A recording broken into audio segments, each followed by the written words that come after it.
السلام علیکم ورحمۃ اللہ وبرکاتہ ان الحمد للہ نحمده ونستعینه ونستغفره ونعوذ باللہ من شرور انفسنا ومن سیئات اعمالنا من يهده الله فلا مضل له ومن يضلل فلا هادي له واشهد ان لا اله الا الله وحده لا شريك له واشهد ان محمدا عبده ورسوله اما بعد فاعوذ بالله السميع العليم من الشيطان الرجيم من همزه ونفخه ونفسه بسم الله الرحمن الرحيم يا ايها الذين آمنوا اتقوا الله حق تقاته ولا تموتن الا وانتم مسلمون يا ايها الناس اتقوا ربكم الذي خلقكم من نفس واحدة وخلق منها زوجها وبث منهما رجالا كثيرا ونساء واتقوا الله الذي تساءلون به والأرحام إن الله كان عليكم رقيبا يا أيها الذين آمنوا اتقوا الله وقولوا قولا سديدا يصلح لكم أعمالكم ويغفر لكم ذنوبكم ومن يطع الله ورسوله فقد فاز فوزا عظيما وقال الله تعالى في موضع آخر إن عدة الشهور عند الله 12 شهرا في كتاب الله يوم خلق السماوات والأرض منها 4 حرم ذلك الدين القيم فلا تظلموا فيهن أنفسكم وقاتلوا المشركين كافة كما يقاتلونكم كافة واعلموا أن الله مع المتقين رب اشرح لي صدري ويسر لي أمري واحلل عقدة من لساني يفقهوا قولي ربي زدني علما آمين۔ محترم حاضرین جمعہ، تمام قسم کی تعریف، توصیف، بڑائی، کبریائی، بزرگی، عزت، جلال سب کچھ اس اللہ رب العالمین کے لیے لائق و سزاوار ہے جو ہم تمام انسانوں کا اکیلا اور تنہا پالنہار ہے۔ بعدہ لاکھوں کروڑوں درود و سلام ہو تمام نبیوں پر، خصوصاً میرے اور آپ کے آخری نبی جناب محمد عربی صلی اللہ علیہ وسلم کی ذات گرامی پر، جنہیں اللہ رب العالمین نے اس دنیا میں اچھائی اور برائی کے پہچان دینے والا، حق اور باطل کے درمیان تمیز کر کے لوگوں کو بتانے والا بنا کر مبعوث فرمایا، صلوات اللہ وسلامہ علیہ۔ اللہم صلی علی محمد وعلی آل محمد کما صلیت علی ابراہیم وعلی آل ابراہیم انک حمید مجید۔ اللہم بارک علی محمد وعلی آل محمد کما بارکت علی ابراہیم وعلی آل ابراہیم انک حمید مجید۔ محترم حاضرین جمعہ، اس مختصر سے حمد و ثنا کے بعد آج ہمارا اس خطبہ جمعہ کا جو اصل موضوع ہے، جو ٹاپک ہے، ماہ محرم کی تاریخی اور شرعی حیثیت۔ شرعی کہتے ہیں قرآن حدیث کے اعتبار سے محرم ہے کیا اصل میں، اور تاریخ تو آپ لوگ جانتے ہیں، ہسٹری کے اعتبار سے محرم کیا کہلاتا ہے۔ تو انہی دو چیزوں پر آج میں آپ لوگوں کے سامنے بات کروں گا۔ میں نے اس کی وضاحت کے لیے قرآن کریم کی ایک آیت کریمہ آپ لوگوں کے سامنے پڑھی ہے، سورہ توبہ کی آیت ہے۔ اس آیت پر اس سے قبل میں نے 2 جمعہ پہلے ایک اور خطبہ دیا تھا آپ لوگوں کے سامنے، پیغام حج کے نام سے، اور اس جمعہ بھی میں نے اسی آیت کو آپ لوگوں کے سامنے پڑھا ہے۔ آج ہمارا خطبہ جمعہ ہے ماہ محرم۔ اللہ رب العالمین فرماتا ہے ان عدۃ الشہور عند اللہ 12 شہرا فی کتاب اللہ۔ اللہ رب العالمین کے نزدیک مہینوں کی تعداد، مہینوں کی جو کوانٹٹی ہے وہ 12 ہے۔ منہا 4 حرم، انہی 12 مہینوں میں سے 4 مہینے حرمت والے ہیں، قابل احترام ہیں، جن کی عزت کرنا، جن کی ریسپیکٹ کرنا ہم میں سے ہر مسلمان پر فرض ہے۔ فلا تظلموا فیہن انفسکم، اور اللہ نے کہا کہ ان 4 مہینوں میں اپنے اوپر کوئی ظلم مت کرو، کوئی زیادتی مت کرو، کوئی گناہ کا کام مت کرو۔ یہ اس آیت کا ایک سادہ سا ٹرانسلیٹ ہوا، سادہ سا ترجمہ ہوا، اور اللہ کے نبی صلی اللہ علیہ وسلم نے اس کی وضاحت حدیث کے اندر کر دی ہے۔ منہا 4 حرم، 4 مہینے حرمت والے کون سے ہیں؟ 3 متوالیات، 3 مہینے کنٹینیو ہیں، پے در پہ ہیں، ایک کے بعد ایک ہے۔ ماہ محرم، اس سے پہلے ذی الحج کا مہینہ، اس سے پہلے ذی القعدہ کا مہینہ، ذی القعدہ، ذی الحج، اور تیسرا مہینہ ہے محرم۔ چوتھا مہینہ آتا ہے رمضان، شعبان اور جمادی الاخر کے بیچ میں رجب کا مہینہ۔ یہ 4 مہینے قابل حرمت والے ہیں جن کی عزت ہم میں سے ہر ایک کے لیے ضروری ہے۔ انہی 4 مہینوں میں سے آج ایک مہینے کے اندر ہم لوگ داخل ہو چکے ہیں، جس کو محرم کہتے ہیں، یہ اسلامی سال کا نیا مہینہ ہے، پہلا مہینہ ہے جس سے اسلامی سال کا آغاز ہوتا ہے۔ اگر ہم انگریزی سال کے اعتبار سے دیکھیں گے تو جنوری پہلا مہینہ ہے، اگر اسلامک اعتبار سے دیکھیں گے تو ماہ محرم یہ پہلا مہینہ کہلاتا ہے اسلامک کا۔ اور دوسری چیز، اللہ رب العالمین کے نزدیک یہ مہینہ قابل احترام ہے۔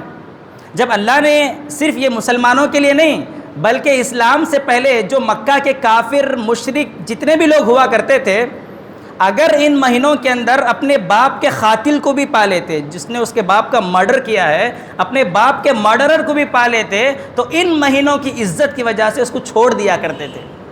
یہ صرف اسلام میں نہیں بلکہ اسلام سے پہلے بھی ان مہینوں کی ریسپیکٹ ہوا کرتی تھی، ان مہینوں کی عزت ہوا کرتی تھی۔ تو سب سے پہلی خصوصیت شرعی اعتبار سے، قرآن حدیث کے اعتبار سے سب سے پہلی خصوصیت اس مہینے کی یہ ہے کہ یہ 4 حرمت والے مہینوں میں سے ایک مہینہ ہے، اور اسی طرح اسی مہینے سے سال کا آغاز ہوتا ہے، سال کی شروعات ہوتی ہے۔ اور دوسری چیز اس مہینے کو جو سب سے الگ کرتی ہے وہ ہے حدیث کے اعتبار سے اگر ہم دیکھیں گے تو اللہ کے نبی صلی اللہ علیہ وسلم نے اس مہینے کو اللہ کا مہینہ قرار دیا ہے۔ افضل الصیام بعد رمضان شہر اللہ المحرم، رمضان کے روزوں کے بعد اگر سب سے بہترین روزے، افضل روزے اگر کوئی ہیں تو وہ اللہ کے مہینے، شہر کہتے ہیں مہینے کو، منتھ کو، شہر اللہ، اللہ کے مہینے محرم کے روزے ہیں۔ تو اس آیت، اس حدیث کے اعتبار سے اگر ہم دیکھیں گے تو اللہ کے نبی نے ماہ محرم کو اللہ کا مہینہ قرار دیا ہے۔ ویسے تو سارے مہینے اللہ کے ہیں، پہلی آیت سے یہ بات واضح ہو جاتی ہے کہ سال کے اللہ نے 12 مہینے بنائے ہیں، تو ویسے بنانے والا تو اللہ ہے، سارے مہینے اللہ کے ہیں، لیکن خصوصیت کے ساتھ نبی نے جب محرم کو اللہ کا مہینہ قرار دیا ہے تو اس کا مطلب اس کی بہت زیادہ عزت ہے، بہت زیادہ ریسپیکٹ ہے اللہ رب العالمین کے نزدیک۔ مثال کے طور پر جتنی مسجدیں زمین کے اوپر پائی جاتی ہیں، ساری مسجدیں کس کے گھر ہیں؟ اللہ کے گھر ہیں، لیکن پرٹیکولرلی خانہ کعبہ کو کیا بولتے ہیں ہم لوگ؟ بیت اللہ، اللہ کا گھر۔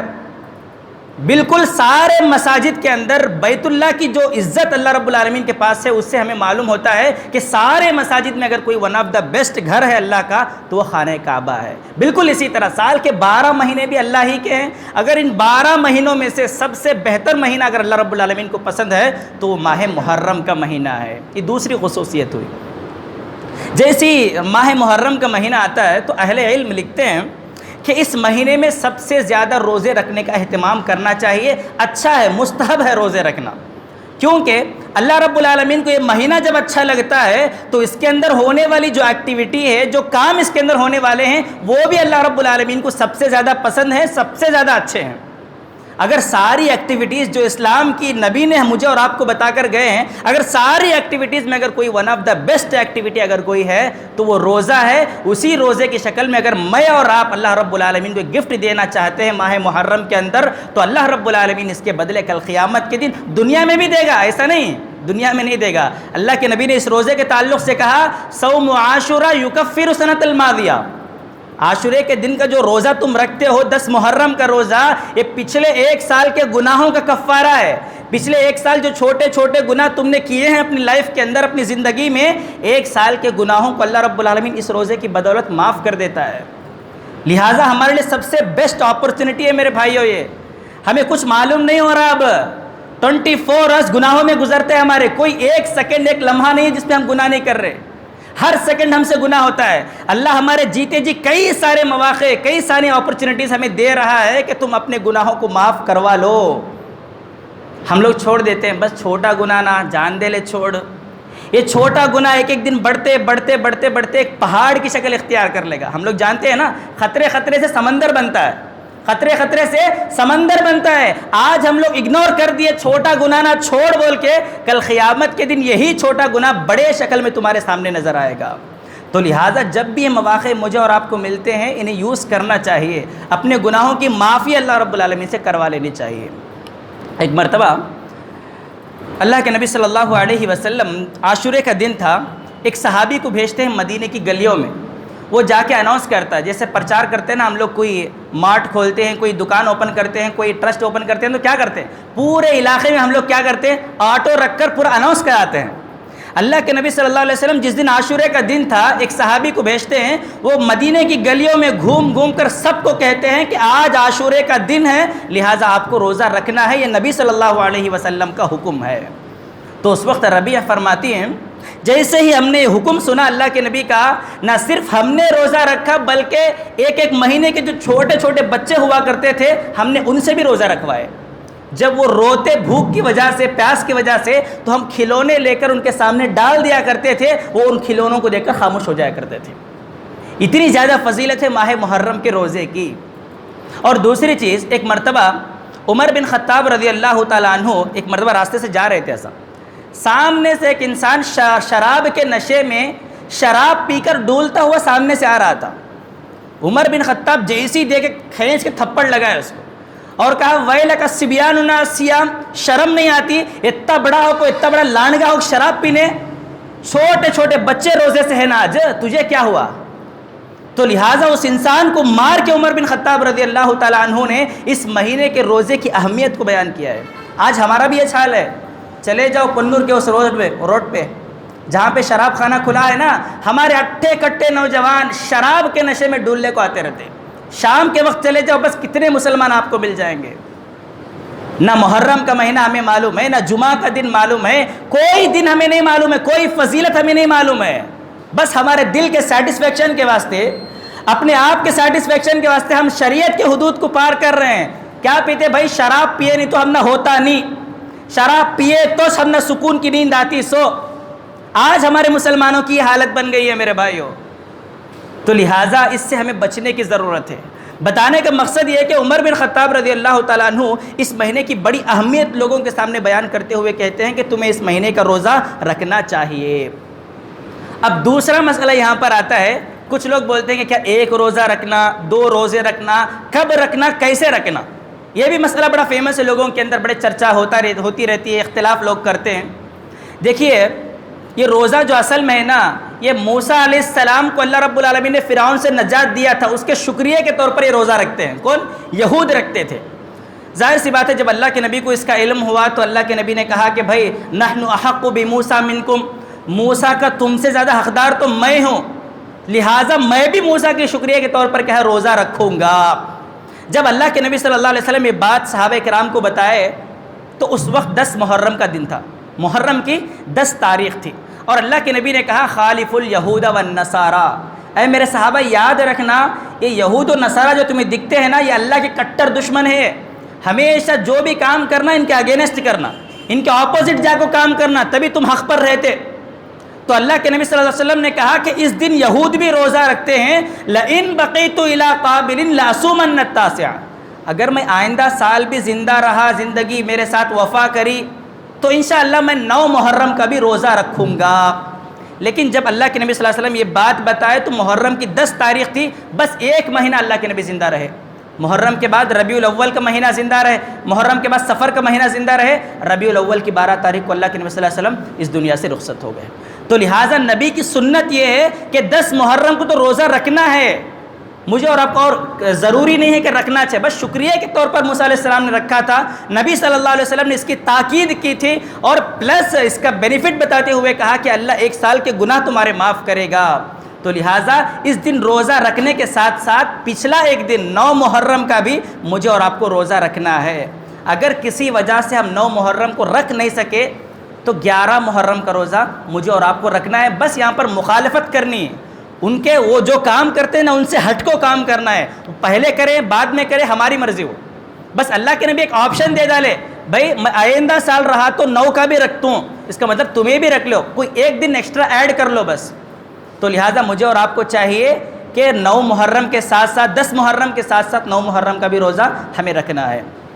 یہ ماہ محرم کی شرعی اعتبار سے، قرآن حدیث کے اعتبار سے ایک فضیلت تھی۔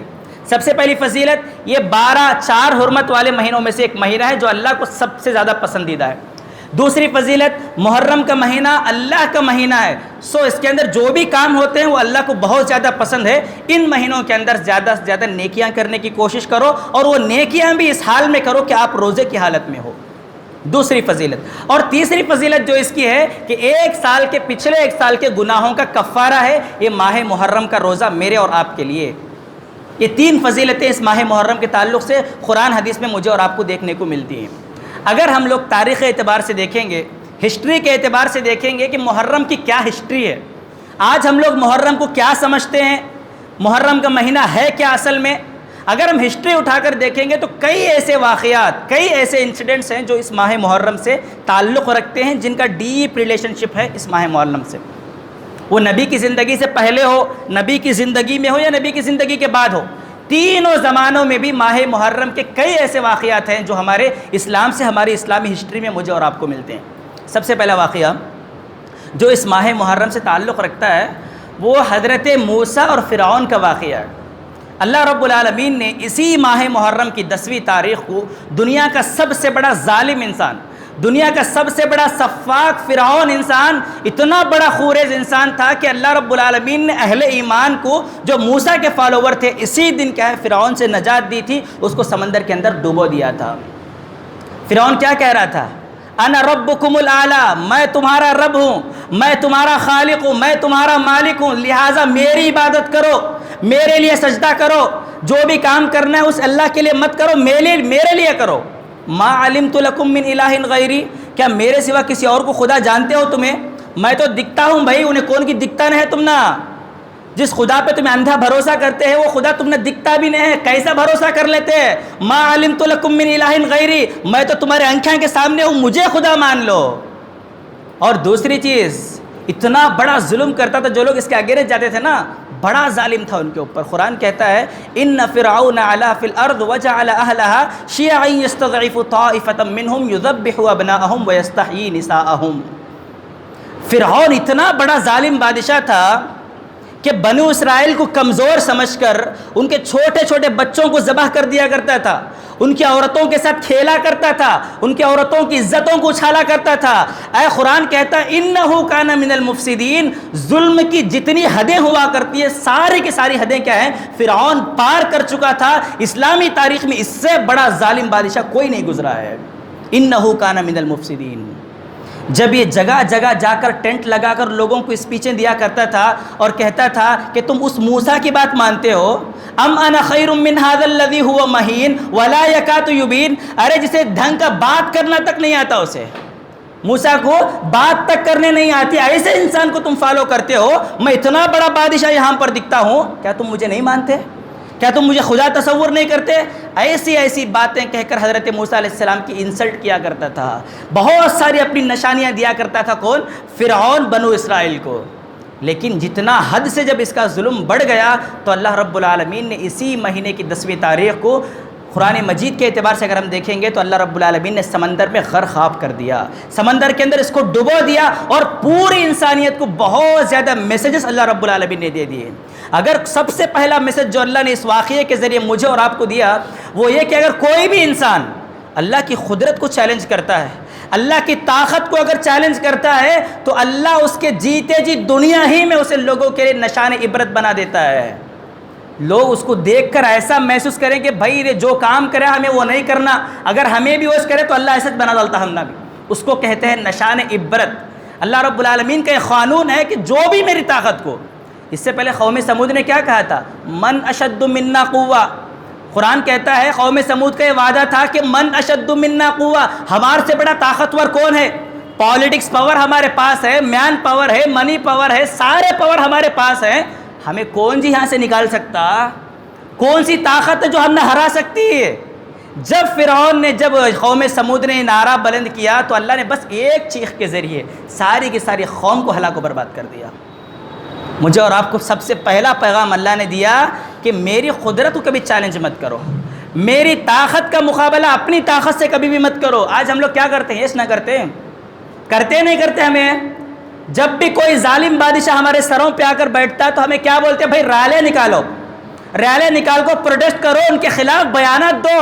اگر ہمیں نہیں نکلے تو ہم نہ کمزور سمجھ کو اور ظلم کرتے ہمارے اوپر، کرتے نہیں کرتے؟ اس سے پہلے کتنے ریلیاں نکال دیے ہم لوگ۔ اللہ بولتا ہے کبھی میری قدرت کو چیلنج مت کرو، کبھی اپنی طاقت سے میرے طاقت کا مقابلہ مت کرو آپ لوگ۔ حقیقت میں وہ اللہ کا عذاب ہے ہمارے اوپر۔ کیا ہے؟ اللہ کا عذاب ہے۔ اللہ کہتا ہے میرے عذاب کا مقابلہ اپنے ہاتھوں سے کبھی مت کرنے جانا، کیونکہ میری طاقت کو تم لوگ چیلنج کر نہیں سکتے. اگر میری طاقت کے اپوزٹ تم آ جاؤ گے ظاہر سی بات ہے جیت میری ہوتی. ایک کو مار ڈالے دوسرا آتا. کیا بولتا ہے اللہ؟ ایک کو مار ڈالے دوسرا اگر تمہارے اوپر بیٹھتا یہ ختم ہوتے نہیں. بس میرا کام تمہیں کرو میں تمہارا کام کر ڈال دوں. یہ بنو اسرائیل کا واقعہ تم قرآن میں پورا ڈیٹیل سے اللہ بیان کر دیا سورہ اعراف کے اندر. جا کر دیکھ لو. کبھی بھی بنو اسرائیل کیا ہے طاقت کی بنیاد پر فرعون کو ہرا نہیں سکی. استعینوا بالصبر والصلاۃ. اللہ بولا بس نماز پڑھو, نماز کے ذریعے مجھ سے مدد مانگو میں تمہیں مدد دے دوں گا. آج ہم لوگ مین کام کرنا چھوڑ کر باقی سارے کام کرتے ہیں. یہ سب سے پہلا پیغام ہے. اور دوسرا پیغام جو اس واقعے سے مجھے اور آپ کو ملتا ہے وہ یہ ہے کہ دنیا میں انسان کتنا بھی بڑا مغرور کیوں نہ ہو, کتنا بھی بڑا طاقتور پالیٹکس لیڈر اپنے پیچھے کتنا ہی بڑا اسٹرانگ بیک گراؤنڈ رکھنے والا کیوں نہ ہو, اگر وہ لوگوں پر ظلم کرتا ہے تو اللہ ایک نہ ایک دن لوگوں کی نگاہوں کے آگے اس کو ذلیل کر دے گا. جس پر اس نے ظلم کیا ہے اللہ ایک نہ ایک دن ان کی نگاہوں کے آگے اس کو ذلیل کر کے رکھ دے گا. ذرا اس واقعے میں دیکھ لو کیا بولتا تھا فرعون, ام انا خیر من ھذا الذی, میرے سے بڑا انسان کون ہے اس دنیا کے اندر, انا ربکم الاعلی, میں تمہارا رب ہوں. اتنے زیادہ نعرے لگانے والا فرعون جب اللہ نے اس کو سمندر میں ڈبویا تو کیا بولا معلوم؟ ساری کی ساری بنو اسرائیل سمندر کے کنارے کھڑ کو دیکھتی ہے اسے. آمنتم لہ آمنت انہ لا الہ الا الذی آمنت بہ بنو اسرائیل. سمندر کے بیچ میں ڈوبتا ہے وہاں اور بولتا ہے کہ آج سے میں ایمان لاتا ہوں بنی اسرائیل کے رب پر, موسیٰ کے رب پر, وَأَنَا مِنَ الْمُؤْمِنِينَ, اور میں کیا ہو جاؤں گا؟ مومنوں میں سے ہو جاؤں گا, مسلموں میں سے ہو جاؤں گا. اللہ بولتا ہے جب تک زندگی ہے بیٹا کر لے اللہ اللہ. جب موت کا فرشتہ ایک مرتبہ دکھ گیا, ہزار نہیں لاکھ مرتبہ بھی لا الہ الا اللہ پڑھ لے, تیرا کچھ بھی ہونے والا نہیں ہے. مرنے کے ٹائم پر میں اللہ پر ایمان لاتا ہوں, رسول پر ایمان لاتا ہوں بولنے سے کچھ بھی نہیں ہوتا. یہ فرعون کا واقعہ مجھے اور آپ کو یہ میسج دے رہا ہے. فرعون نے مرتے وقت اس بات کو تسلیم کیا کہ میری کوئی طاقت نہیں, میری کوئی حیثیت نہیں ہے. اگر کوئی حیثیت ہے تو موسیٰ کے رب کی ہے, وہ بنو اسرائیل کے رب کی ہے. اور دوسری چیز ذرا آپ خود سوچو, پوری زندگی بنو اسرائیل کو اس نے ٹارچر کیا تھا, 3rd ڈگری استعمال کیا تھا فرعون بنو اسرائیل پر. جب اسی ظالم بادشاہ کو اللہ ان کی آنکھوں کے سامنے جب ڈبو رہا تھا تو ان کے دل کو کتنا بڑا سکون ملا ہوگا, کیسے تسلی ہوئی ہوگی. ذرا بنی اسرائیل کے دلوں کو آپ خود اندازہ لگا لو. اللہ کہتا ہے کہ ظالم کتنا ہی بڑا کیوں نہ ہو دنیا کے اندر, ظلم کرتے کرتے میں اس کو ڈھیل دوں گا, ایسی چھوڑوں گا ایک نہ ایک دن سدھرنے کے لیے. لیکن اگر اس کا ظلم بڑھ جاتا ہے, جب میں اپنی رسی کھینچوں گا تو دنیا کی کوئی طاقت اسے بچا نہیں سکتی. تو لہٰذا یہ جو واقعہ جو انسیڈنٹ تاریخ اسلامی میں پیش آیا تھا وہ اسی ماہ محرم کی 10ویں تاریخ کو پیش آیا تھا, سب سے بڑا واقعہ. اب دوسرا واقعہ جو اس ماہ محرم میں پیش آیا تھا وہ اللہ کے نبی صلی اللہ علیہ وسلم کے زمانے کا ہے. اللہ کے نبی جب مکہ کے اندر پیدا ہوئے 13 سال مظلومانہ زندگی گزارے. کتنے سال؟ 13 سال نبی پر ٹارچر کیا گیا, طرح طرح کے ظلم اللہ کے نبی صلی اللہ علیہ وسلم پر کیے گئے. جب 13 سال ظلم سہنے کے بعد اللہ کے حکم سے جب نبی نے صحابہ سے کہا کہ ہمیں مکہ چھوڑنا ہے, چھوڑ کر اللہ نے ہمیں مدینہ جانے کا حکم دیا ہے, تو سارے کے سارے صحابہ کرام اپنے گھروں کو چھوڑ کر, اپنے بیویوں کو چھوڑ کر, اپنے بزنس کاروبار سب کو چھوڑ کر اللہ رب العالمین کے حکم پر اللہ کے نبی صلی اللہ علیہ وسلم کے ساتھ نکل کر اسی ماہ محرم کی 10ویں تاریخ کو مدینہ پہنچے تھے.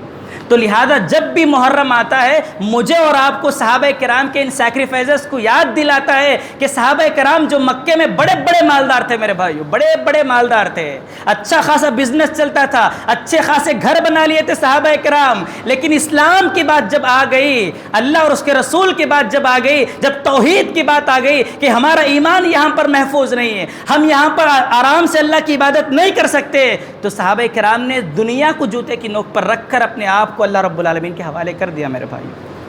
تو لہٰذا یہ واقعہ مجھے اور آپ کو یہ پیغام دیتا ہے کہ آپ اپنی زندگی میں جیسے بھی چاہے رہ لو, جتنی بھی عیش و عشرت اللہ نے تمہیں دے دی ہے آپ اس کو استعمال کرو, لیکن جب بات اسلام پر آ جاتی ہے, جب بات توحید پر آ جاتی ہے تو تمہارا مال تمہیں آڑے آنا نہیں چاہیے, تمہارا بزنس تمہیں روکنا نہیں چاہیے, تمہارے بیوی بچوں کی محبت تمہیں روکنا نہیں چاہیے. یاد رکھو یہ ماہ محرم آ کر مجھے اور آپ کو یہ پیغام دیتا ہے کہ صحابہ نے اتنی بڑی سیکریفائس اس دنیا کے اندر کی تھی اسی ماہ محرم کی 10ویں تاریخ کو. اللہ نے ان کی شان میں آیت اتار دی, والذین ہاجروا من بعد ما ظلموا، میرے وہ لوگ، میرے وہ بندے جنہوں نے ہجرت کیا بعد ما ظلموا، 13 سال ظلم کی زندگی کاٹنے کے بعد جب انہوں نے میرے حکم پر ہجرت کیا، لنبوئنہم فی الدنیا حسنہ، میرا وعدہ ہے کہ میں ان کی دنیا بھی اچھی کر دوں گا، ولاجر الآخرۃ اکبر، آخرت کا تو کیا کہنا، ان کے لیے بہت بڑا اجر میں نے تیار کر رکھا ہے۔ اگر آپ جو اللہ کے نبی 10 سال مدینے کے اندر زندگی گزارے، آپ ہسٹری اٹھا کر دیکھ لو کہ سارے کے سارے صحابہ کرام ویل سیٹلڈ ہو گئے تھے، سارے کے سارے صحابہ کرام کی زندگی بحال ہو گئی تھی، سارے کے سارے صحابہ کرام اچھے اسٹرانگ پوزیشن میں آ گئے تھے۔ یہ اللہ کا وعدہ ہے، اللہ نے کہا لنبوئنہم فی الدنیا حسنہ، اگر کوئی میرے لیے سیکریفائس کرتا ہے کسی چیز کو تو اس سے بیسٹ چیز میں اس کے لیے تیار کر چکا ہوں، وہ اس کی منتظر ہے دوسری جگہ پر۔ یہ آیت، یہ واقعہ مجھے اور آپ کو یہ پیغام دیتا ہے میرے بھائیوں۔ تو ہمارا مقصد یہ ہونا چاہیے ہمارے زندگی کا کہ کوئی بھی چیز ہمارے ساتھ ہو یا نہ ہو، لیکن ہمارے ایمان کی حفاظت ہو گئی، ہمارے توحید کی حفاظت ہو گئی تو دنیا چلے جائے کوئی پریشانی نہیں، ہمارا مال لٹ جائے، ہمارا گھر چلے جائے کوئی ضرورت نہیں، اگر ہمارے دل میں ایمان اگر پختہ ہو گیا تو بس وہی ایمان پر ہم دنیا میں بھی کامیاب ہو جائیں گے۔ آج جو تمہارے دشمن ہیں، آج جو تمہیں برا بھلا بولتے ہیں، کل وہی تمہاری تعریف کریں گے میرے بھائیوں۔ یہ نبی کی زندگی مجھے اور آپ کو بتاتی ہے، اور یہ جو واقعہ پیش آیا اسی ماہ محرم کی 10ویں تاریخ کو پیش آیا تھا۔ اللہ کے نبی مکہ سے مدینہ ہجرت کر کے آ گئے تھے۔ اسی طرح ایک تیسرا واقعہ جو اس ماہ محرم سے تعلق رکھتا ہے وہ ہے نواسۂ رسول حضرت حسین رضی اللہ تعالیٰ عنہ کی شہادت کا۔ آپ لوگوں کو معلوم ہوگا کہ اس وقت کے کچھ پولیٹیکل ایجنڈے ہوا کرتے تھے، کچھ کیا ہے پالیٹکس چلا کرتی تھی۔ جب حضرت علی رضی اللہ تعالیٰ عنہ کا انتقال ہو گیا تو اس کے بعد خلافت آئی حضرت امیر معاویہ کے پاس۔ کس کے پاس آئی؟ حضرت امیر معاویہ رضی اللہ تعالیٰ عنہ کے پاس۔ حضرت علی کا خلافتی دور 5 سال تھا۔ جب خلافت امیر معاویہ کے پاس آئی تو 20 سال انہوں نے دنیا کے اندر حکومت کی ہے، خلافت کی ہے حضرت امیر معاویہ۔ بڑا سکون سے ان کی خلافت کا دور بڑا سکون سے گزرا مسلمانوں کا۔ جب آدھا دور گزر گیا، 10 سال گزر گئے امیر معاویہ کی خلافت کو، تو مغیرہ ابن شعبہ رضی اللہ تعالیٰ عنہ بہت بڑے صحابی ہیں، وہ ان کے پاس آتے امیر معاویہ کے پاس، آ کو بولتے بھائی اب تمہیں اتنے سال حکومت کر لیے، اب وقت آ گیا کہ تمہارا جانشین، تمہارا بیک اپ کے طور پر کسی اور کو تیار کر لو۔ تمہیں اگر اللہ نہ کرے کوئی ایسا معاملہ آ گیا تمہیں یہاں نہیں رہے تو تمہاری حکومت کو سنبھالنے کے واسطے، تمہاری کرسی سنبھالنے کے واسطے کسی ایک کو سلیکٹ کر لو۔ تمہیں سب سے پہلے انکار کر ڈالے امیر معاویہ، ایک بھائی ایسے بولتے ہیں نکل جاؤ ایسے تمہیں۔ اس کے بعد بڑے اسٹرانگ ایویڈنس دیے، کون؟ مغیرہ ابن شعبہ۔ دیکھو بھائی اللہ کے نبی صلی اللہ علیہ وسلم کے صحابہ اب نہیں ہے، بڑے بڑے صحابہ جن کی تربیت، جن کی ٹریننگ نبی کر کو گئے تھے، انہوں پورے دنیا سے چلے گئے۔ اب تمہیں بچ کو ہے، تمہارے بعد پورے چھوٹے چھوٹے صحابہ کرام ہیں، تم یہاں سے چلے گئے تو وہ سین کریٹ ہوتا جو حضرت علی رضی اللہ تعالیٰ عنہ کے دور میں ہوا تھا۔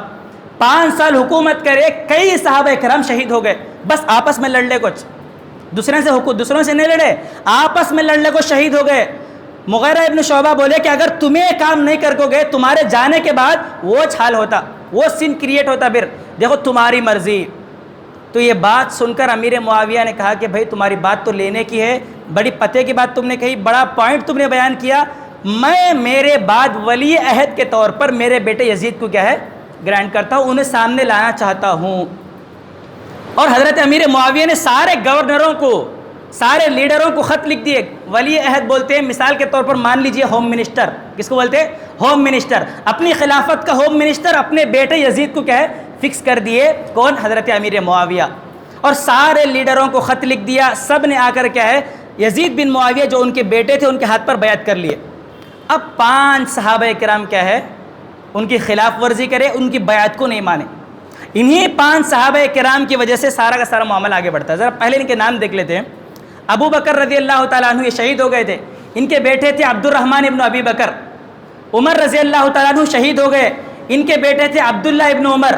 عباس رضی اللہ تعالیٰ عنہ شہید ہو گئے، ان کے بیٹے عبداللہ ابن عباس۔ زبیر رضی اللہ تعالیٰ عنہ شہید ہو گئے، ان کے بیٹے عبداللہ ابن زبیر۔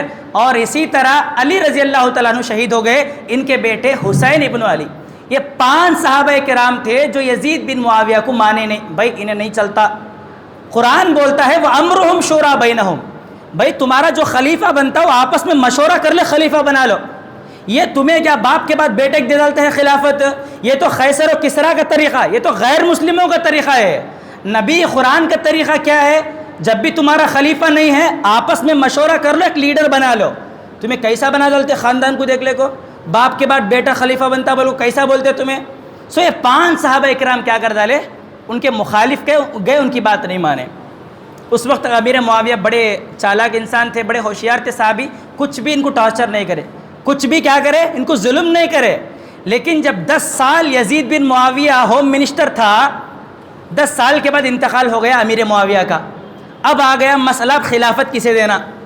ظاہر سی بات ہے ہوم منسٹر کون تھا؟ یزید بن معاویہ، ان کا بیٹا تھا۔ اب سارے لوگ کیا کر ڈالے؟ بھائی تمہیں خلیفہ بن جاؤ۔ کسے بنا ڈالے؟ امیر معاویہ کے بعد ان کے بیٹے کو خلافت دے ڈالے۔ اب عبد الرحمن ابن ابی بکر جو ابو بکر کے بیٹے تھے وہ 10 سال میں شہید، انہوں بھی انتقال ہو گئے۔ اب بچے 4 صحابہ اکرام۔ کتنے بچے؟ جب یزید بن معاویہ کے پاس خلافت گئی تو 4 صحابہ اکرام بچ گئے۔ کون کون؟ عبداللہ ابن عمر، عبداللہ ابن عباس، عبداللہ ابن زبیر، حسین ابن علی، علی رضی اللہ تعالیٰ عنہ، 4 صحابہ اکرام بچ گئے۔ اب چاروں بھی نہیں مانے۔ اب بھائی اب تک تو ہوم منسٹر کو لڑتے تھے ہمیں، تو ڈائریکٹ اسے پی ایم بنا ڈالے تمہیں، اب اسے کیا پوری حکومت اس کے ہاتھ میں دے ڈالے، ہمیں تو اسے مانتے نہیں، اب کیا بھی کر لو۔ جب سچویشن ذرا بگڑنا سٹارٹ ہو گئی کہ لوگ آپس میں مار لیتے ہیں، کوئی قتل کی نوبت آتی ہے، تو 2 صحابہ کرام عبداللہ ابن عمر، عبداللہ ابن عباس بڑے ہو گئے تھے، بڑھاپے کی عمر کو پہنچ گئے تھے، تھوڑی میچورٹی آ گئی تھی۔ اپنے ایکسپیرینس کی بنیاد پر انہوں نے کہا یہ تو ہمیں چاہتے نہیں لیکن پھر بھی لوگوں کو ایک جیسا رکھنا بول کو ہمیں کیا ہے یزید بن معاویہ کی خلافت کو ایکسیپٹ کرتے ہیں۔ انہوں تو مان لیے۔ اب بچ گئے کون؟ 2 صحابہ بچ گئے، حضرت عبداللہ بن زبیر اور حسین ابن علی۔ انہوں دونوں مانے نہیں، کئی کو تو نوجوان تھے، جوانی کا خون کبھی جلدی ایکسیپٹ کرتا نہیں کسی چیز کو۔ بھائی کیا بھی ہو جان دے، لڑائیاں تو ہوں دے ہمیں کر لیں گے، کیا بھی ہو جان دے ہمیں اسلام کو سیکریفائس کرتے ہی نہیں، اسلام جو بولے اس سے فالو کرتے۔ سو ہمیں کیا ہے یزید بن معاویہ کو خلیفہ نہیں مانتے۔ اس کے بعد مدینے سے اٹھ کو سیدھا آ جاتے کہاں پر؟ مکہ میں آ جاتے۔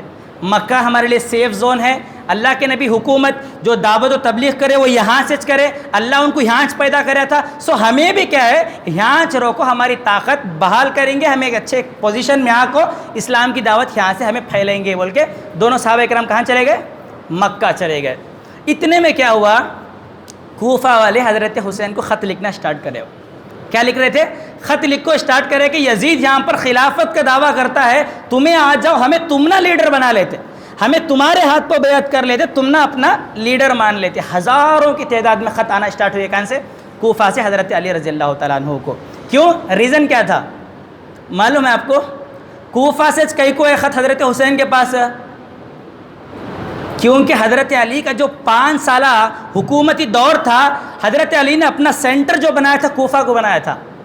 حضرت علی کا جو دارالخلافہ تھا وہ کوفہ تھا، ظاہر سی بات ہے ان کے فالوور وہاں پر تھے۔ انہوں نے جب دیکھا کہ علی یہاں سے نہیں ہے تو ان کے بیٹے کو ان کی جگہ پر بٹھا دیں گے ہم، تو ہزاروں کی تعداد میں خط لکھنا سٹارٹ کر ڈالے۔ اب حضرت حسین رضی اللہ تعالیٰ عنہ مان لیے کہ بھائی میں مکہ میں نہیں رہتا ہوں، میں کوفہ میں چلے جاتا ہوں، وہاں پر لوگ کیا ہے میرا انتظار کرتے ہیں، وہ میری ہاتھ پر بیعت کرنے کے لیے تیار ہیں۔ سب سے پہلے انکار کرتے حضرت عبداللہ ابن زبیر، حسین جاؤ کو، کوفہ والوں کی بات پہ کبھی بھروسہ نہیں کر سکتے، آج ایک جیسے دکھتے کب ٹریک چینج کرتے کرنے کا معلوم نہیں تم نا، اس لیے کبھی ان کی بات پہ بھروسہ نہ کرو۔ ظاہر سی بات ہے اللہ کی مرضی تھی، اللہ کی حکمت تھی، اللہ ان کو لے جانا چاہتا تھا، بڑا پختہ ارادہ کر لیے تھے۔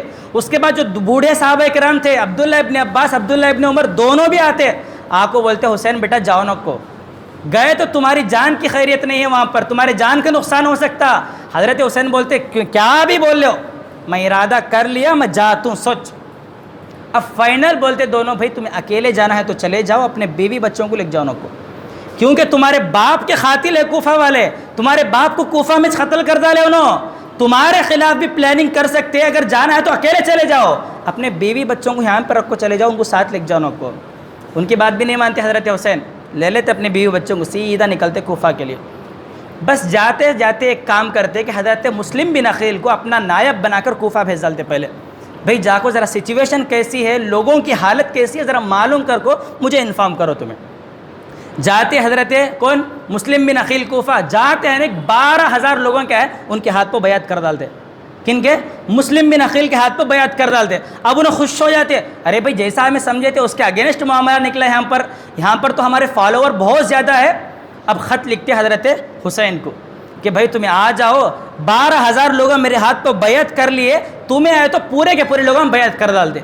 یزید کے خلاف ایک اچھی خاصی پلاننگ ہمیں کر سکتے, ہماری حکومت ہمیں لا سکتے. اچھے خاصے خط لکھ کے کس کو بھیجتے ہیں؟ حضرت حسین کو. جیسے ہی خط ملتا حضرت حسین کے اپنی پوری فیملی کو لے کے کوفہ کے نکل جاتے. لیکن وہاں پر یزید بن معاویہ کیا کرتا؟ عبید اللہ بن زیاد ایک بڑا خون ریز انسان تھا, بڑا ظالم انسان تھا, اس کو کوفہ کا گورنر بنا ڈالتا. اب انہیں کو دیکھتا ہے سچویشن ہمارے ہاتھ سے نکلتی ہے, یہاں لوگ مجھے گورنر ماننے کے بجائے مسلم بن عقیل کو گورنر مان لیتے ہیں, پورے اس کے ہاتھ پہ بیعت کرتے ہیں. اپنے کئی لوگوں کو کیا ہے حضرت مسلم بن عقیل کو ڈرانے کے واسطے بھیجا. جب مسلم بن عقیل وہ بات دیکھے تو سیدھا میدان میں آ گئے, اور آ کر وہ ہوم منسٹر کا جو گھر تھا اس کے گھر کا کرفیو کر لیا, اس کے گھر کا سر اطراف سے اس کے گھر کو گھیر لیا مسلم بن عقیل کے فالوور نے. اور وہ گورنر جو تھا اس کے ساتھ 30 یا 40 لوگ تھے. کتنے لوگ؟ 30 یا 40 لوگ. وہ گورنر بولتا ہے کہ تم میرے گھر کے چھت کے اوپر چلے جاؤ. جا کر انہوں کیا کرے, اوپر سے پتھرا مارنا اسٹارٹ کر ڈالے. کسے؟ وہ 12,000 جو ہزاروں کی تعداد میں لوگ آ گئے تھے ان کو پتھرا مارنا اسٹارٹ کر ڈالے. اور دوسری چال چلیا عبید اللہ بن زیاد, کیا بولے جو تم نہ معلوم ہے, جو تمہارے ریلیٹیوز ہیں, جو تمہارے گھر کے بازو والے ہیں, ان کو انفارم کر دو, یہاں سے جانے کے لیے ان کو بول دو, اور کہو کہ اگر تم اس کے ساتھ رکے تو تمہارا انجام بڑا بھیانک ہوتا, تمہارے بیوی ہے, تمہارے بچے ہیں, تو یہاں سے تمہیں نکل جاؤ. جیسے وہ 30 لوگ اس کے چھت پر کھڑے ہو کر سامنے والوں کو ڈرانا اسٹارٹ کر ڈالے, ہلو کیا ہے وہاں سے لوگاں کیا ہے چھٹنا اسٹارٹ ہو گئے. بھائی ہم نہ ہمارا گھر ہونا, ہمارے بیوی بچے ہونا, ہماری لائف اچھی ہونا, ہمیں تمہارے اوپر بیعت کر کو ہم نے سکون نہیں ملے تو ہمیں کیا کرنا کو یہاں بول کو سیدھا وہاں سے نکل گئے. اب تھوڑے لوگ وہاں پر بچ گئے تھے. اب مسلم بن عقیل کو معلوم ہو گیا کہ میں قتل ہونے والا چھوں, اب انہیں مجھے چھوڑتا نہیں, اب کہ میرے کئی فالوورز کو مار دیا اب تک, اب مجھے بھی چھوڑتا نہیں. جاتے جاتے خط لکھ ڈالے حضرت حسین کے نام پر کہ جیسا ہمیں سمجھے تھے بس تھوڑے دن ویسا تھے انہوں, اس کے بعد بغاوت کر ڈالے, یہاں پر ہمارے اپوزٹ ہو گئے, ہمارے خلاف ہو گئے, سو تمہیں یہاں آؤ نہ کو. اور اس کے بعد ان کو قتل کر ڈالتے. وہ خط سیدھا حضرت حسین کے پاس چلے گیا. اب دیکھ کے حضرت حسین پڑھ لیتے, بولتے کہ بھائی انہوں صحیح بولتے تھے ہمارے ساتھ, یہاں عبداللہ بن زبیر کی رائے بھی صحیح تھی, عبداللہ ابن عباس, عبداللہ ابن عمر صحیح بولتے تھے کہ کوفہ والے کے اوپر کبھی بھروسہ نہیں کرنا, سو چلو آدھے راستے سے ہمیں گھر کو چلے جائیں گے. نکلتے تھے, سامنے سے ایک اور بچہ آ گیا, حضرت مسلم بن عقیل کا بیٹا. کون آیا؟ مسلم بن عقیل جو شہید ہو گئے کوفہ میں, آ کو ان کا بیٹا آ گیا سامنے. آ کو بولا کہ اے حسین, میرے باپ کا خون کا بدلہ کون لیتا؟ تمہیں تو میرے باپ کو بھیج ڈالے کوفہ, وہ لوگ میرے باپ کو قتل کر ڈالے, میرے باپ کا بدلہ کون لیتا؟ تمہیں چلے گئے تو یہاں سے. تو حضرت حسین بڑے غیرت مند انسان تھے. ہاں بھائی صحیح بولتے ہیں, میرا نائب تھا, انہیں میرے سفیر کو انہوں نے قتل کر دیا ہے, سو جا کے ہمیں بدلہ لینا چاہے ان سے. کون بھی گئے نہیں پیچھے. حضرت حسین بولے بھائی جو جانا چاہتے ہو انہوں چلے جاؤ, میں تو کہا کوفہ جاؤں گا. جسے اپنی زندگی پیاری ہے اپنے گھر کو چلے جاؤ, میں تو کوفہ جانے والا ہوں. سیدھا نکل کو حضرت حسین کوفہ چلے گئے. گئے کربلا کے میدان میں اپنا ٹینٹ لگا لیے. اس کے بعد یزید عبید اللہ بن زیاد کے بہت سارے لوگوں کو ان کے پاس بھیجتا تھا, جاؤ حسین سے بولو میری بیعت کر لو, میری بیعت کر لو, مجھے گورنر مان لو.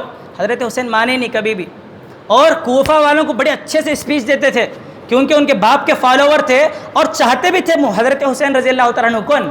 کوفہ والے حضرت حسین کو چاہتے بھی تھے. جب ان کی اسپیچ اسٹارٹ کرے حضرت حسین تو بہت زیادہ اثر انداز ہو گئی ان کی اسپیچ ان پر.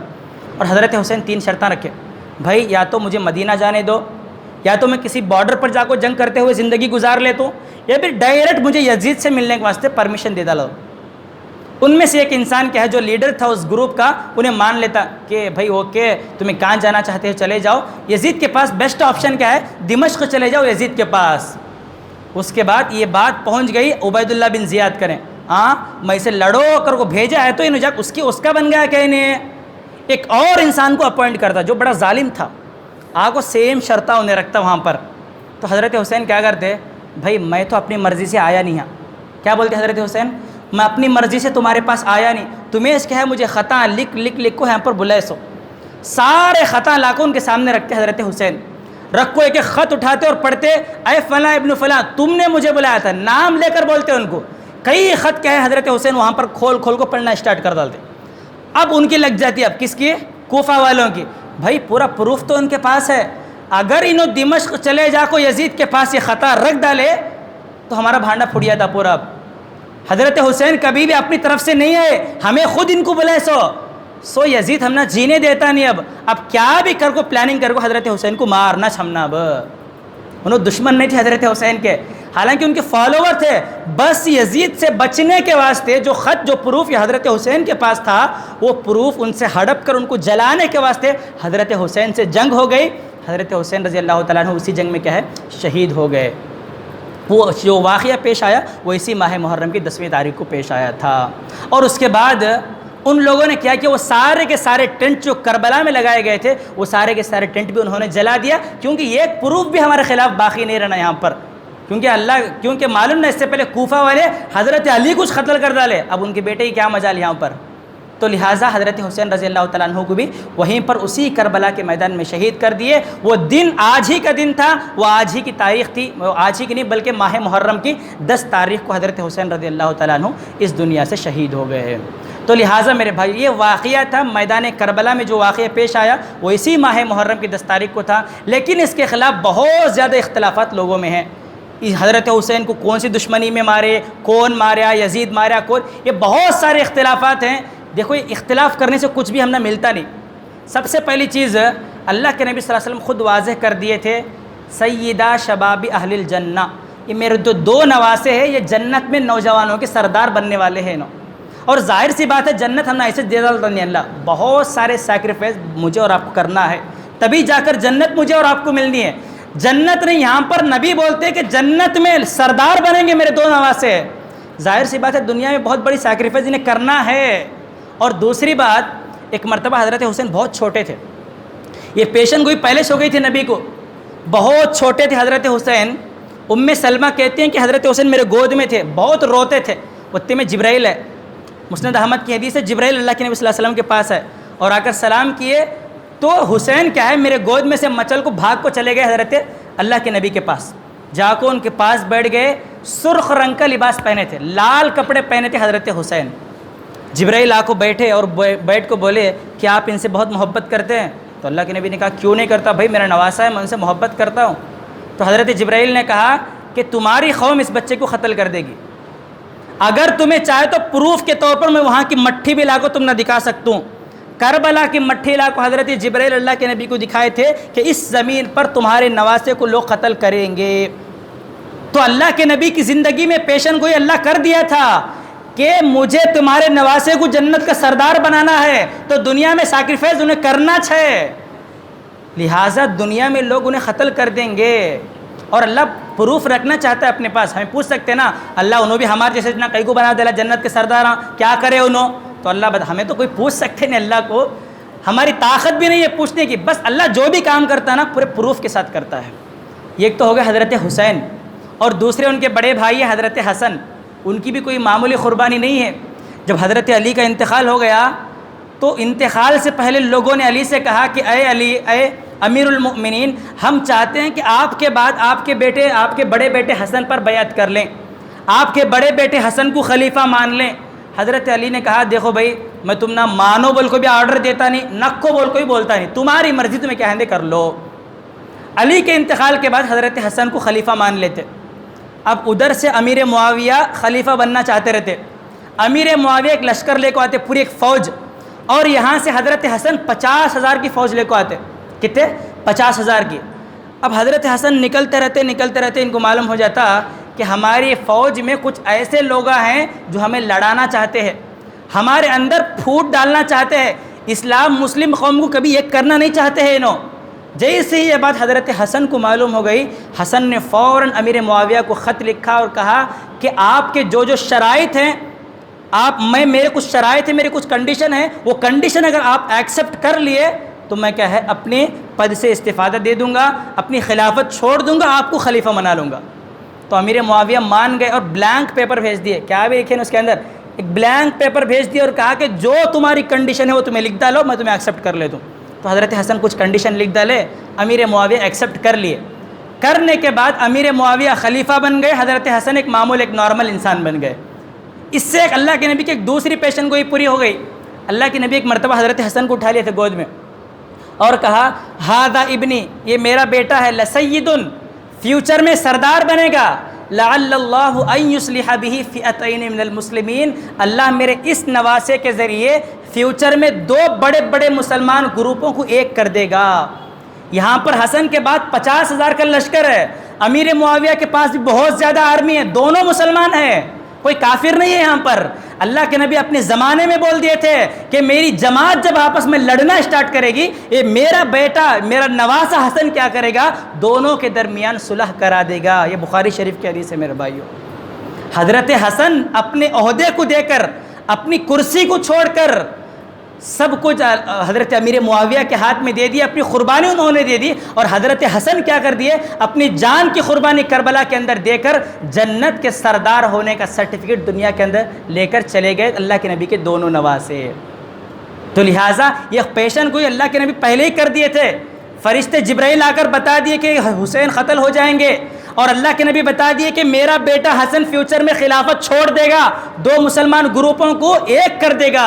یہی وجہ ہے کہ سن 41 ہجری کو عام الجماعہ کہا جاتا ہے. 40 پر 1 ہجری کے اندر حضرت حسن نے اپنی خلافت چھوڑ دی تھی، چھوڑ کر حضرت امیر معاویہ کے سپرد کر دی تھی. تو اس جماعت کو، اس سال کو کہا جاتا ہے عام الجماعہ. مسلمان ایک ہو گئے، اکٹھا ہو گئے، دشمنوں کی سازشیں کیا ہے، ناکام ہو گئی. تو لہٰذا میرے بھائیو یہ واقعات تھے جو اس ماہ محرم سے تعلق رکھتے تھے. حضرت حسین کا کوئی واقعہ ایسا نہیں ہے کہ ان کا غم منایا جائے، کیونکہ اللہ رب العالمین کی حکمت تھی، اللہ کی پلاننگ تھی. نبی صلی اللہ علیہ وسلم کو اللہ نے پہلے ہی اس کو بتا دیا تھا. تو لہٰذا اس واقعے کو لے کر ہمارے کئی ایسے ساتھی ہیں جو طرح طرح کی بدعات آج امت کے اندر برپا کر چکے ہیں.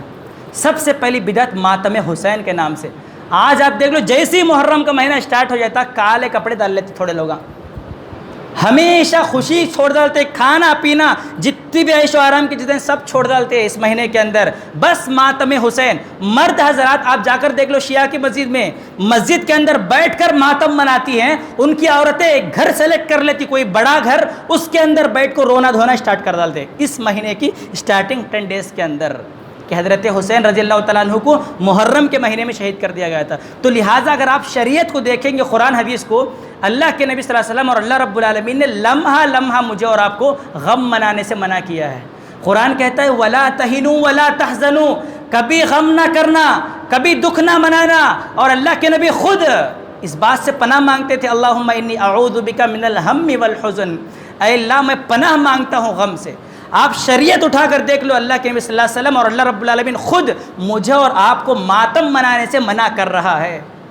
اگر شوہر انتقال ہوتا ہے تو بیوی بس 4 مہینے 10 دن، اگر بیوی انتقال ہوتی ہے یا پھر کوئی دوسرا انسان انتقال ہوتا ہے تو بس 3 دن کیا ہے اس کا ماتم منانا جائز ہے، وہ بھی شریعت کے حد میں رہ کر. بس اس پر غم زدہ ہونا ہے، کوئی سینہ کوٹنا نہیں ہے، ایسا کچھ بھی نہیں کرنا ہے مجھے اور آپ کو. یہ سب سے پہلا کیا ہے، سب سے پہلی بدعت ہے جو اس مہینے میں اللہ دیکھو پہلے کہہ دیا فلا تظلموا، اس مہینے میں ظلم نہ کو کرو. گناہ کے ذریعے، بدعت کے ذریعے، شرک کے ذریعے کبھی ظلم نہ کو کرو اس مہینے کے اندر. اللہ کو معلوم تھا میرا نواسا جب شہید ہوگا تو اس کے فالوور کیا ہے ایسا کریں گے.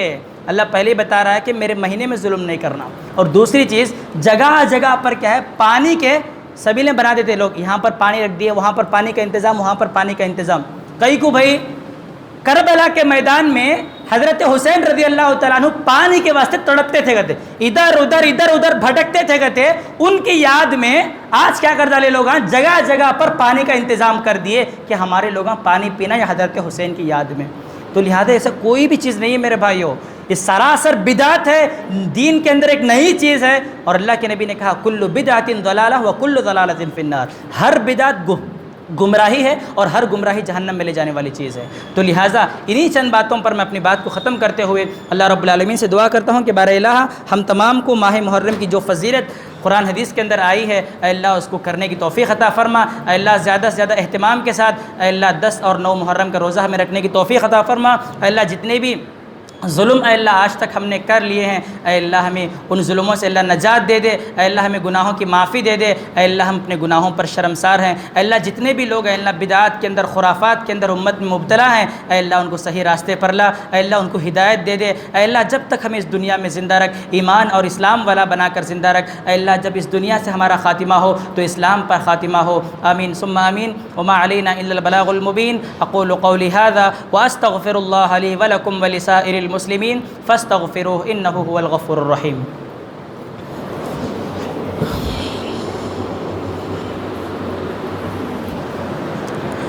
ان الحمد للہ نحمده ونستعینه ونستغفره ونعوذ باللہ من شرور انفسنا ومن سیئات اعمالنا، من يهده الله فلا مضل له ومن يضلل فلا هادي له، واشهد ان لا اله الا الله وحده لا شريك له، واشهد ان محمدا عبده ورسوله، اما بعد فاعوذ بالله السميع العليم من الشيطان الرجيم، من همزه ونفخه ونفسه، بسم الله الرحمن الرحيم، ان الله يأمر بالعدل والإحسان وإيتاء ذي القربى وينهى عن الفحشاء والمنكر والبغي يعظكم لعلكم تذكرون، اذكروا الله يذكركم وادعوه يستجب لكم، ولذكر الله تعالى أعلى وأولى وأعز وأجل وأتم وأهم وأعظم أكبر۔